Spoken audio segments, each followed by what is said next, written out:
नमस्ते दोस्तों, आप सभी का स्वागत है नमकीन गपशप में। तो आज ये जो पॉडकास्ट होगा उसमें हम बात करेंगे ये जो ब्लॉगर्स हैं इब्राहिम्स, उनके लिए क्या ये लोग एज ए व्लॉगर कुछ इन्फ्लुएंस कर रहे हैं सोसाइटी में, उसी के बारे में हम बात करेंगे। तो एंड तक बने रहिएगा और प्लीज़ मेरे चैनल को लाइक शेयर एंड सब्सक्राइब ज़रूर कीजिएगा। तो शुरू करते हैं। तो पहला पॉइंट ये है, एज ए इन्फ्लुएंसर आप जब कैमरा के सामने आते हो या फिर अपनी लाइफ दिखाते हो, द फर्स्ट थिंग आपको सब कुछ दिखाते हो, उसमें हम लोग ये देखना चाहते हैं आप कितना हाइजीन हो। ठीक है, तो उस मामले में आप लोग बिल्कुल भी हाइजीनिटी मेंटेन नहीं करते हो। ठीक है, क्योंकि हम लोगों ने बहुत बार देखा है आपके फैमिली में कोई भी बाहर से आके बिना हाथ धोए बिना नहाए वही सेम कपड़े पहन के घर में घूमते हुए खाना खाते हुए उसी हाथ से, इवन जब भी उनकी फैमिली से कोई भी आता है, लाइक उनकी जो मासियाँ आती है, मतलब लाइक खाला जब आती है तब ट्रेन में सफ़र करते हुए आते ही किचन में घुस जाना, ना कपड़े ना हाथ धोना ना कुछ भी धोना। तो हाइजीनिटी में एज ए ब्लॉगर वो लोग कुछ भी इन्फ्लुएंस नहीं कर रहे हैं सोसाइटी में। सेकेंड थिंग, जो प्लास्टिक यूसेज है वो बहुत ही बैड इन्फ्लुएंस है सोसाइटी में। बट ये लोग हमेशा जब भी आप ब्लॉग्स देखोगे तो उनमें उनके सिर्फ और सिर्फ प्लास्टिक के ही चीज़ें दिखेंगी। इवन अगर आप मैडम की ब्लॉग देखते हो तो उनके घर में भी देखोगे कि मिनरल वाटर की जो प्लास्टिक की बॉटल्स है वो भरे हुए रहते हैं।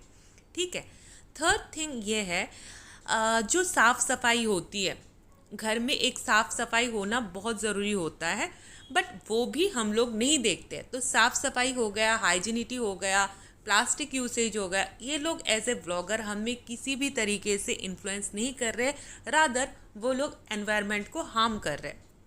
फोर्थ थिंग हम बात करते हैं, जैसे मैडम दिखाती है कि एज अ मदर अभी वो हाउसवाइफ की रोल प्ले कर रही है, बिकॉज वो बट जो लाइफ वो एज ए हाउसवाइफ की दिखा रही है दैट इज़ नॉट राइट।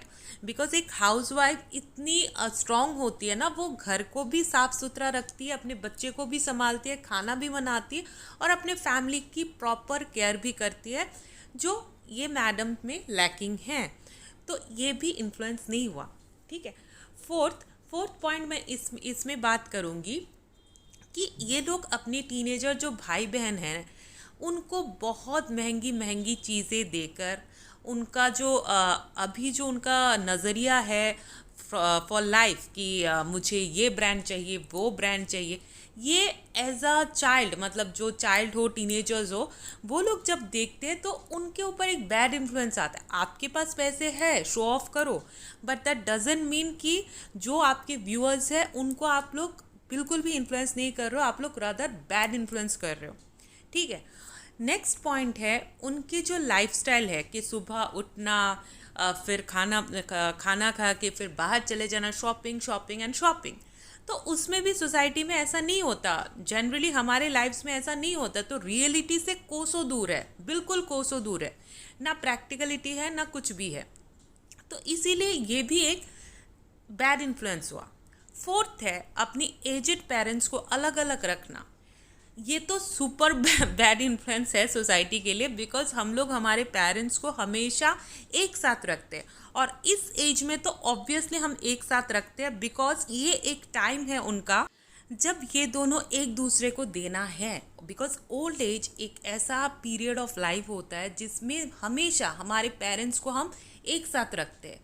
तो ये लोग जो दिखाते हमें, so that is not showing any positive influence to the society. तो मेरे हिसाब से ये कुछ पॉइंट्स हैं, आप लोग मुझे आपकी पॉइंट्स बताना, तो उस पर मैं बात करूँगी, कमेंट्स में ज़रूर बताना, क्योंकि मुझे एज ए व्लॉगर इब्राहिम्स किसी भी तरीके से सोसाइटी को इन्फ्लुएंस करते हुए नहीं दिखता। अगर आप लोगों को दिखता है वो भी कमेंट कीजिए, नहीं दिखता है तो वो भी कमेंट कीजिए। Thanks for watching.